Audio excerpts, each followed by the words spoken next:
UVXY stock, is this the right time to buy? I'm going to answer everything around that in the short 1-minute video, so watch till the end.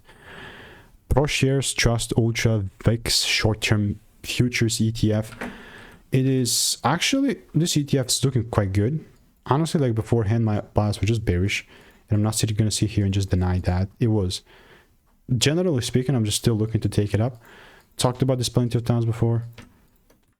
So yeah, this is, I mean, definitely pointed towards the upside, and this is the direction that I also want to be headed towards. But unless I see like the confirmation, then why the heck would I buy? Now you could be like, confirmation, what's that? Just a Wyckoff confirmation. Pretty much a thing that I've used a scientific method on, common factors that analyze freaking 40,000 videos, right? So I've refined what's making me money and what's not. I'll keep you updated, and if you want to stay tuned and want to make more money trading in a simple way, click the first link in the description. It's free newsletter. Goodbye.